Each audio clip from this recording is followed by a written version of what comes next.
Shalom Ubracha, nous poursuivons aujourd'hui avec la 4e Mishnah du 23e Pérek. La Mishnah nous dit, à la suite de ce que nous avons vu dans la Mishnah précédente, nous savons qu'il y a un din d'un troum, c'est-à-dire qu'on ne peut pas sortir en dehors de la ville, en dehors de là où on passe Shabbat, au-delà de 2000 amot, à peu près de 1 km, sans avoir mis un hérouv.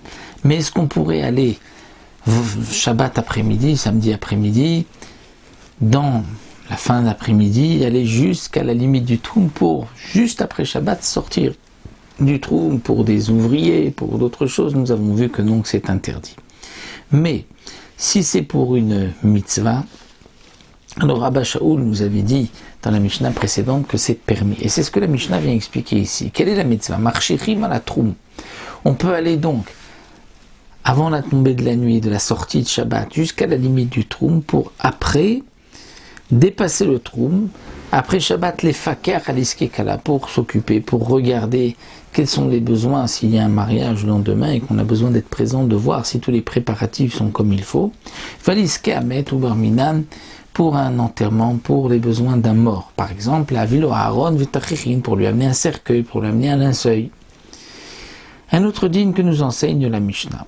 Goy Shevi Khalilim Bashabat. À l'époque, ils avaient l'habitude, dans un enterrement, de prendre des flûtes et de jouer un peu donc des morceaux, flûtes avec des morceaux un peu tristes, qui réveillaient les pleurs, qui amenaient les gens, faisaient couler des larmes, les faisaient pleurer.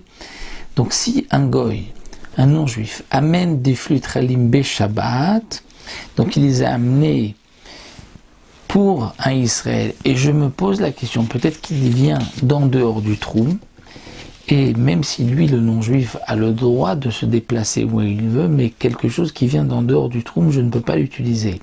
Et bien, s'il l'a amené pour un Israël, lo ispod baim Israël, le Israël ne pourra pas utiliser ces flûtes, même pour un espèce, même pour une maison funèbre, pour un enterrement. C'est un knas. Pourquoi? Parce qu'on voit donc une amende, parce qu'on voit que ça a été apporté pour un Israël. Donc les Chachamim ont dit on n'utilisera pas. Et là, sauf imken baum makom karov, sauf si on est sûr que c'est arrivé d'un endroit qui était proche, qui était donc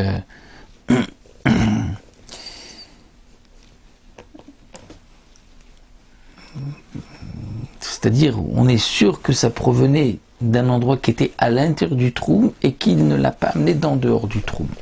Là, on pourra les utiliser.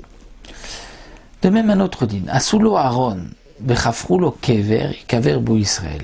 Si pour un non-juif, on lui a préparé un cercueil et qu'on veut utiliser maintenant ce cercueil pour un Israël, ou bien chafrulo kever, on a creusé une tombe pour un non-juif, eh bien, yikaver bo Israël, on pourrait utiliser ce cercueil ou cette tombe pour un Israël, parce que ça n'a pas été fait pour un Israël. Mais si ça a été fait pour un Israël, on ne pourra pas utiliser cette tombe, on ne pourra pas utiliser ce cercueil olamit à jamais, pour ne pas donc profiter de cette melacha qui a été faite par un goy qui a amené donc, ou qui a creusé, ou qui a préparé un cercueil. Et précise le Tiferet Israël, c'est seulement si ça a été fait donc en public. Mais si ça a été fait discrètement, alors là, on devra attendre juste Motzei Shabbat, le temps de la fabrication, le temps de le faire, et on pourra ensuite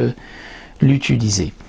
Donc si on sait que pour fabriquer un cercueil, il faut 2-3 heures, donc lui, il a fabriqué ce cercueil pour un Israël pendant Shabbat, on ne pourra pas l'utiliser, mais on pourra attendre 3 heures après Shabbat pour l'utiliser, lorsque le non-juif ne l'a pas fait ouvertement, ne l'a pas porté au monde, on ne sait pas que ça n'a pas été su par tout le monde. Betsina, là on pourra l'utiliser, mais on devra attendre le temps qu'il a utilisé Shabbat pour fabriquer ce cercueil ou pour creuser cette tombe. Voilà, il nous restera une dernière Mishnah pour terminer ce Pérek qui concerne aussi donc le mort. Ça nous verrons Bezrat Hashem la prochaine fois.